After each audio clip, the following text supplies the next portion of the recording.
Good morning, welcome to edu plus academy. Edu plus একাডেমিতে তোমাদের প্রত্যেককে স্বাগত জানাই। আজকে আমরা আলোচনা করব ওয়েস্ট বেঙ্গল এক্সাইজ কনস্টেবলের যে ভ্যাকেন্সি খুব তাড়াতাড়ি আসতে চলেছে সেই ভ্যাকেন্সি নিয়ে, বা সেই ভ্যাকেন্সির সমস্ত তথ্য এই একটা ভিডিওতে অল্প সময়ের মধ্যে আমি তোমাদেরকে দেওয়ার চেষ্টা করব। এবং ভিডিওর শেষে প্রিপারেশন স্ট্র্যাটেজি কী হবে বা কিভাবে তোমরা প্রস্তুতি নিতে পারবে এবং ফ্রি অফ কস্ট কিভাবে তোমরা নিতে পারবে সেই জিনিসটা নিয়েও আমরা আলোচনা করব।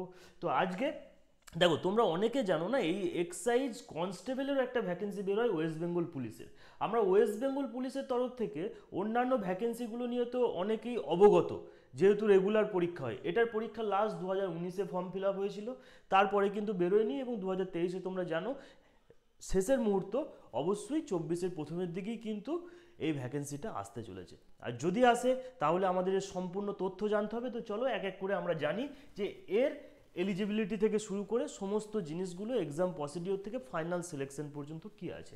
দেখো, প্রথমেই এই যে পরীক্ষাটা তোমাদের রয়েছে, এই পরীক্ষাটার জন্য তোমাদেরকে কোয়ালিফিকেশন কি হতে হবে? কোয়ালিফিকেশন হতে হবে তোমাদের এখানে 10th পাস। ওকে, আমি চলো এখানে একটু করে লিখে দিতে থাকি। আমি কোয়ালিফিকেশন হতে হবে 10th পাস। যে কোনো বোর্ড থেকে তোমরা যদি মাধ্যমিক পাস করে থাকো তাহলেই এই পরীক্ষাটার জন্য এলিজেবল। এবং দেখো, এজ লিমিটের যে ব্যাপারটা রয়েছে সেটা কি হতে হবে? 18 বছর থেকে 27 বছর পর্যন্ত এজ লিমিট থাকে। ওবিসিদের জন্য 3 বছর। ওবিসিদের জন্য আমরা কি পাই? যেরকম রিল্যাক্সেশন থাকে 3 বছর। এবং এসসি এসটিদের জন্য কি হচ্ছে, তোমরা এখানে 5 বছরের এজের ছাড় পেয়ে যাবে। এবার যেহেতু করোনা ছিল, তোমরা অনেকে জানো যে ওয়েস্ট বেঙ্গল পুলিশের যে ভ্যাকেন্সি সেখানে একটু এজের ছাড় দেওয়ার কথা চলছে। তো আশা করব যদি পেয়ে যায় তাহলে খুব ভালো হবে, তাহলে এই এজ লিমিটটা আর একটু এখানে 18 থেকে 30 পর্যন্ত হতে পারে। তো হয়ে গেলে তো খুব ভালো কথা, আর না হলে এটা পর্যন্ত আমাদের ভ্যাকেন্সি থাকে। নেক্সট দেখো, নেক্সট হয়ে যায় কি, এটার জন্য আমাদের আর কি কি দরকার হয়। দেখো, যারা এই যে পরীক্ষাটা হচ্ছে না, এই পরীক্ষাটার মধ্যে আমাদের আরেকটা জিনিস যেটা থাকে সেটা হচ্ছে ফিজিক্যাল এফিসিয়েন্সি টেস্ট। মানে এই যে পরীক্ষাটা হয়, বিভিন্ন ধাপ তো আছে। প্রথমে কি হবে, তোমাদের প্রি হবে। প্রির পর কি হবে? Physical measurement and physical efficiency test. ঠিক আছে, physical measurement test and physical efficiency test. এবং এই যে সমস্ত পার্টগুলো থাকে না, এইগুলো জাস্ট কোয়ালিফাই করতে হয় তোমাদেরকে, কোয়ালিফাইং ইন নেচার। এগুলোর কোনো মার্কস তোমরা কিন্তু এখানে অ্যাড হয় না এই পরীক্ষাটায়, শুধুমাত্র কোয়ালিফাইং করতে হবে। এবার দেখো, তোমাদের প্রি সিলেবাস আমি এখনই বলবো তোমাদেরকে, কিন্তু তার আগে আমরা মেজারমেন্ট টেস্টে কি রয়েছে সেটা একবার দেখে নিই। ছেলেদের জন্য, যারা ছেলেরা রয়েছে, ছেলেদের জন্য হাইট কি হতে হবে? 167 সেন্টিমিটার এখানে হাইট হতে হবে। এবং নর্মাল 78 থেকে 83 সেন্টিমিটার, এক্সপেন্স করে 83, এবং নর্মালে কি হচ্ছে 78 সেন্টিমিটার এখানে চেস্ট হতে হবে। ঠিক আছে, এবং তারপরে দেখো আরেকটা জিনিস, এখানে ফিমেলদের জন্য একই ব্যাপার রয়েছে এখানে, কিন্তু ফিমেলদের জন্য অনলি হাইটের প্রয়োজন আছে। এবং 160 সেন্টিমিটার যদি ফিমেলদের হাইট হয়ে যায় তাহলেই কিন্তু এরা এই পরীক্ষাটার জন্য তারা এলিজেবল। তাহলে মেল এবং ফিমেল দুজনেরই কথা কিন্তু আমি এখানে বললাম। এবং একটা জিনিস তোমাদেরকে মাথায় রাখবে, এর ওয়েটটা কি হয়, যখন নোটিফিকেশন এখানে বের হয় হাইট অনুযায়ী ওয়েটের একটা রিকোয়ারমেন্ট এখানে থাকে। যখন হাইট যেরকম থাকবে তার সেই তুলনায় সেই হাইট অনুযায়ী ওয়েটটাও থাকতে হয়। সেটার একটা লিস্ট বের হয় যখন নোটিফিকেশন আসবে, সেটা নিয়ে আমরা একটা বিস্তারিত ভিডিও করে তোমাদেরকে জানাবো। আপাতত তোমরা জেনে নাও নর্মাল যেরকম হয় একটা আইডিয়া, রাফ অ্যান্ড আইডিয়া আছে নিশ্চয়ই যখন এটা প্রিপারেশন নিচ্ছ। আরও ডিটেলসে আমরা নোটিফিকেশন এলেই বলতে পারবো, এখানে এটা কিন্তু দেওয়া নেই। তাহলে মোটামুটি আমরা হাইটটা কি লাগবে এবং চেস্ট ছেলেদের জন্য কি লাগছে সেটা আমরা আলোচনা করলাম। নেক্সট দেখে নাও, নেক্সট যখন আমাদের কি হচ্ছে, যখন আমাদের এখানে একটা রান হয়, রানের যে ব্যাপারটা থাকে না সেটাও আমাদেরকে জানতে হবে। রান কীরকম হচ্ছে এখানে দেখো, যে রান দৌড় কি করতে হবে এখানে তোমাদেরকে।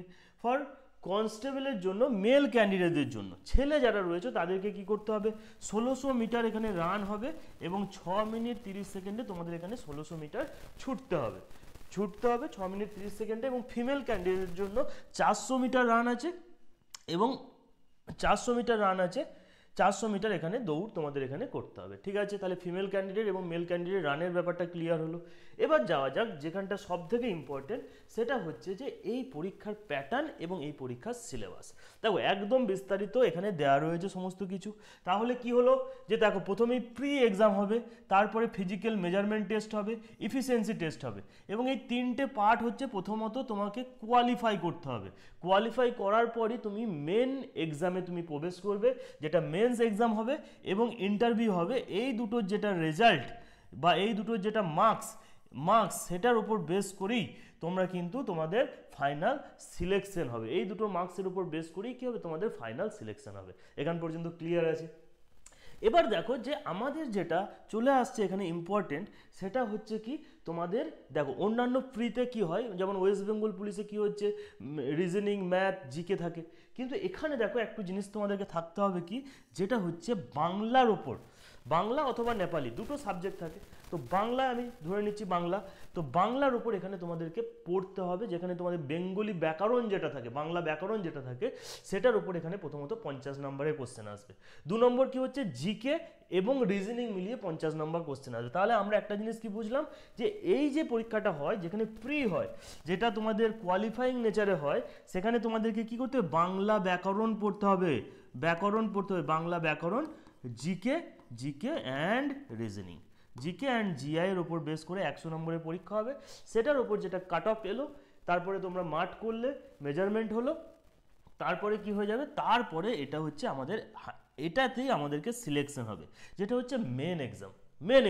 এবার মেন এক্সামেও কিন্তু এখানে তোমাদের সিলেকশন তখনই হবে যখন এই গুরুত্বপূর্ণ সাবজেক্টটার উপর তোমাদেরকে ভালো করে নজর দিতে হবে।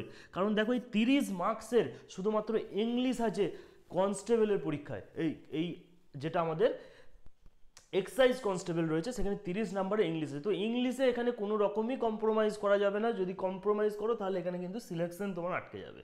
বোঝা গেল?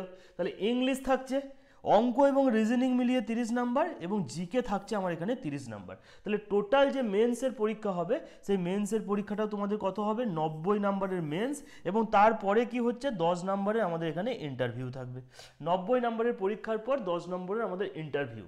তো এটাই হচ্ছে আমাদের অ্যাকচুয়াল প্রসেস। এই সমস্ত জিনিসগুলোর উপর বেস করে যে 100 নম্বরের উপর তোমাদের একটা কাট অফ বের হবে, এবং সেই কাট অফটা থেকেই তোমাদের কিন্তু এখানে সিলেকশন হবে, এবার দেখো এটা ফাইনাল ইন্টারভিউ হয়ে গেল, এবং তারপরে একটা মেডিকেল টেস্ট, এবং তারপরে তোমাদের জয়েনিং। তাহলে টোটাল প্রসেসটা ক্লিয়ার হলো? হ্যাঁ না বলো? এবার চলে আসছে স্যার সব তো বুঝলাম, এবার প্রিপারেশন কিভাবে নেবো, এখন থেকে যদি শুরু করি, শুরু তো এখন থেকেই করা উচিত, কারণ তুমি যদি নোটিফিকেশন বেরোনোর পর শুরু করো তাহলে হাতের সময় খুব কম পাবে। এখন থেকে শুরু করলে কিভাবে আমরা শুরু করব, তার জন্য কি হচ্ছে, এডু প্লাস একাডেমির তরফ থেকে ভাই কোনো পেড কোর্স নয়, একদম এরকম ভেবো না যে এবার সব বলে দিয়ে এবার পেডেড না, একদম পেড নয়, সম্পূর্ণ বিনামূল্যে আমরা ওয়েস্ট বেঙ্গল পুলিশের একটা ব্যাচ লঞ্চ করতে চলেছি। এবং সেই ব্যাচে আমরা কি পাবো, সেই ব্যাচে যত রকম ওয়েস্ট বেঙ্গল পুলিশের পরীক্ষা হয় আপ টু সাব ইন্সপেক্টর পর্যন্ত তার যে সিলেবাস আছে সেটা আমরা সম্পূর্ণ বিনামূল্যে তোমাদের জন্য প্রোভাইড করতে চলেছি। রেগুলার ওয়াইজে ক্লাস আমরা দেওয়ার চেষ্টা করছি। এবার সেই ক্লাসটার জন্য কি করতে হবে, যেহেতু আমরা এটাকে সম্পূর্ণ বিনামূল্যে করছি, অবশ্যই আমাদের চ্যানেলটিকে সাবস্ক্রাইব করতে হবে। এবং তোমরা চাও কি না যে না স্যার ফ্রিতে ক্লাস আসুক, তোমরা যদি চাও তাহলেই আমরা এই যে কনসেপ্ট আমরা নিয়ে এসেছি সম্পূর্ণ বিনামূল্যে ওয়েস্ট বেঙ্গল পুলিশের প্রিপারেশন, সেটাকে আমরা দিতে পারবো। তার জন্য কি হবে, তোমাদেরকে কমেন্ট সেকশনে জানাতে হবে যে স্যার তাড়াতাড়ি নিয়ে আসুন, আমাদের এই সাবজেক্টগুলোর প্রবলেম, একদম জিরো লেভেল থেকে আমাদেরকে শুরু করান যাতে আমরা ভালো করে শিখতে পারি।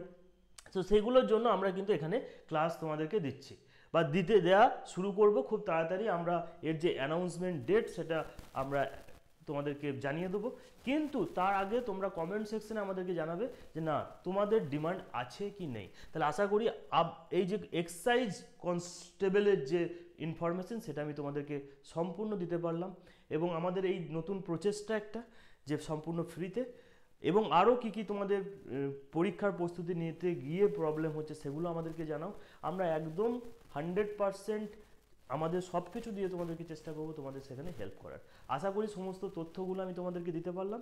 ভালো করে প্রিপারেশন এখন থেকে নাও, কারণ আমি একটা কথাই বলবো, আজ নয় কাল ভ্যাকেন্সি বেরোবে, মানে যুদ্ধ আমার আজ নয় কাল হবে, কিন্তু যুদ্ধের প্রস্তুতি তোমাকে আজ থেকে নিতে হবে, তাহলে যুদ্ধের দিনে তুমি সফল হওয়ার চান্সটা তোমার থাকবে। চলো প্রিপারেশন নিতে থাকো। জয় হিন্দ, দেখা হচ্ছে আবার একটা নতুন ভিডিওতে।